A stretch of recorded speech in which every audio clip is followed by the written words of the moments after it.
eu gostaria de que o senhor informasse para nós os dados atuais aí sobre o câncer de mama no Brasil. O senhor teria esse panorama atual para nos informar? Tenho sim. A gente se baseia muito nas informações do INCA, que é o Instituto Nacional do Câncer, né, do Brasil.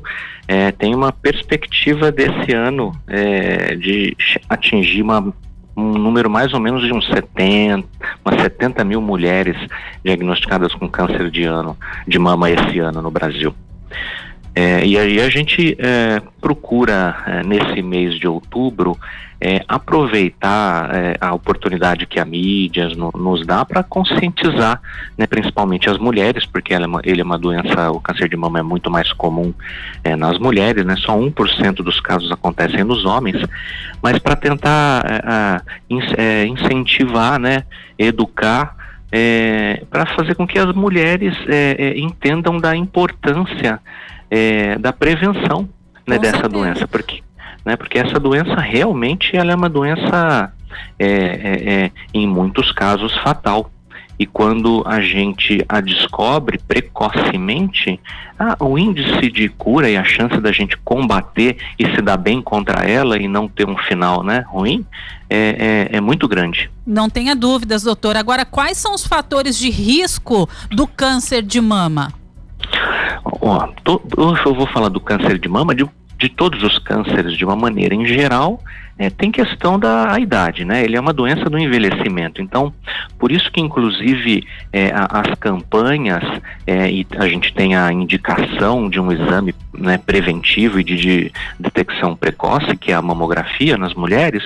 A gente, pelo Ministério da Saúde, a gente recomenda a partir dos 50 anos realizar esse teste a cada 2 anos, mas a gente já tem algumas informações de algumas sociedades que até procuram indicar esse teste um pouco mais cedo, já a partir dos 40 anos de idade e, se possível, até anualmente, né? Porque a gente fala que tá certo que 4 dos 5 casos de câncer de mama a gente descobre depois dos 50 anos, mas se a gente falar que 20% a gente descobre antes dos 50, a gente também precisa atingir essa faixa etária e descobrir precocemente para a gente poder trabalhar bem contra essa doença. Perfeito. Agora, o senhor falou aí com relação aos números aí dos tipos, na verdade, de câncer de mama. Então, hoje nós temos aí cerca de 4 a 5 tipos, seria isso, doutor? Não, em relação a tipo, quando uma mulher chega pra gente com um diagnóstico de câncer de mama, a gente dá esse nome de uma maneira genérica, né? A gente fala, olha, descobriu-se um câncer de mama em você. Mas a gente tem sim mais de um tipo, que eles têm alguma influência nos resultados, tanto de tratamento quanto de chance de cura. Então a gente tem 3 ou 4 tipos mais comuns, né? Mas eu toquei no número de 4 porque a gente fala que ela é uma doença que acontece 4 vezes mais comum após os 50 anos do que mais cedo, do que antes dessa idade. Perfeito. Mas você me perguntou dos fatores de risco, né? Eu Sim. falei, então, além da idade, sem sombra de dúvida, a gente sabe que tem outras coisas externas, não só a idade, porque a idade é uma coisa individual, todo mundo vai, se puder, envelhecer, mas a gente fala de coisas individuais, como alimentação saudável, né? O fumo, o álcool, são fatores que influenciam sim e facilitam no desenvolvimento de câncer de mama. Certo. Agora, por falar em influenciar, a questão hormonal também facilita o surgimento do câncer de mama, doutor?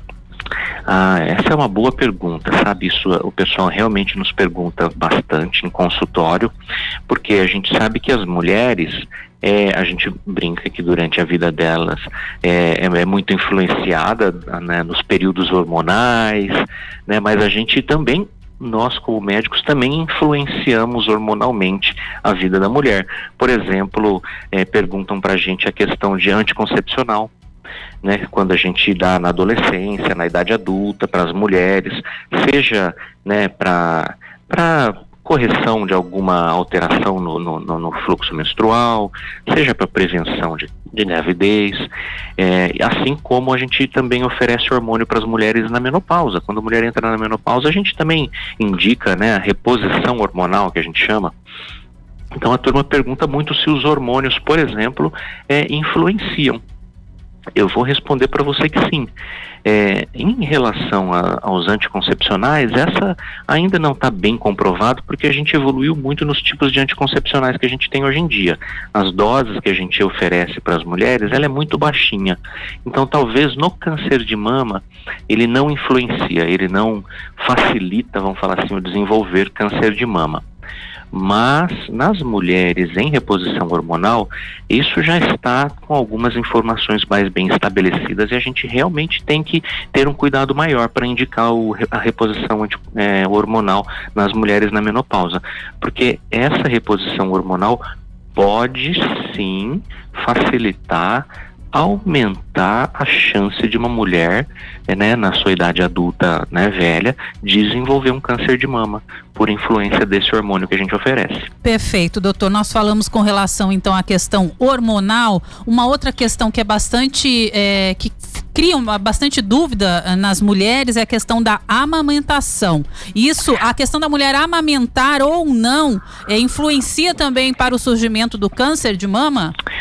Boa, essa também é uma ótima pergunta, porque a gente inclusive faz essa pergunta no consultório quando uma mulher chega pra gente a primeira vez.